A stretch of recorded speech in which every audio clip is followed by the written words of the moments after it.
It costs $700 to play Standard. This is the most expensive it's ever been. It's unacceptable and Wizards has to do something about it. That's the kind of statements I've been hearing recently. And I have to say, I understand the frustration. Standard is supposed to be the entry-level constructed format, the one everyone can play, a natural stepping stone for players to get into larger tournaments and older constructed formats. It's the premier format for Magic. Most of the Pro Tours are Standard. It's what a lot of FNMs are.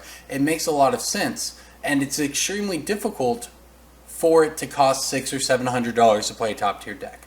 I mean, good luck if you're a college kid or a high school kid trying to play that, and it's double good luck to you if you think you're not going to get anybody's parents to actually pay that much for their kid to play.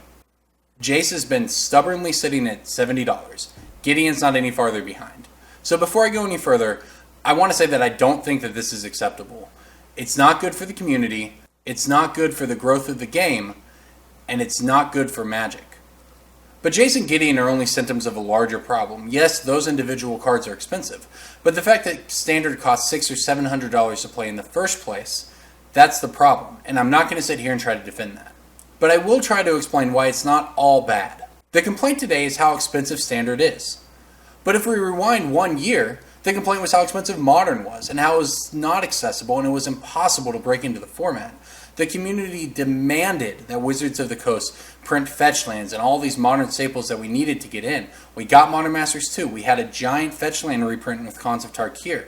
That's essentially the best possible conclusion to that. Fetch lands were reprinted en masse in a large fall Standard set. That's as many copies as they actually can put onto the market. The community rejoiced, and understandably so. For months and months, all the fetch lands sat at $10 to $12. Anybody could pick them up, and that was really reasonable for one of the pillars of Eternal formats. That was a reasonable place to get in. All was well for a time, but now those complaints have changed. As fetch lands have predictably risen in price, they've brought the price of Standard along with them. This isn't the sole reason why Standard is expensive today. See Jace, see Gideon. But the fetch lands do play a large role in the price of Standard. Now, this doesn't excuse the barrier to entry we're facing now, but I do have a simple question for all of you out there. Would you rather spend $100 on Scry lands and Pain lands and have Standard cheaper to play? Or would you rather spend $200 or $250 on fetch lands and have Standard and Modern be available with those? Let's look at one of the most popular lands from a year ago, Temple of Malady. The green-black Scryland was played across a bunch of decks, and it was a really hot card for a while. It topped out in price at around $12.50, $13 a card, or roughly $50 a playset. Compared to something like Polluted Delta, which today is $25 to $30, $12.50, $50 a playset, that's a great entry price for a format. It's much cheaper. But today, those Temple of Maladies that cost you $50 for a playset are worth about $10 a playset. That's a full 80% drop from where it was at a year ago. So my question is, do you really think Polluted Delta is going to drop 80% when it rotates from Standard? I don't think so. It costs a few $100s more to play Standard this year, but it costs a few $100s less to play Modern. Remember, this is what we asked for. We wanted Wizards to print fetch lands to lower the barrier of entry to Modern, and we got it. But one of the side effects of that is a Standard season that is going to be more expensive. I know there are people out there who only want to play Standard. They want to pay X number of dollars every year to play Standard, and when it rotates, and that's it.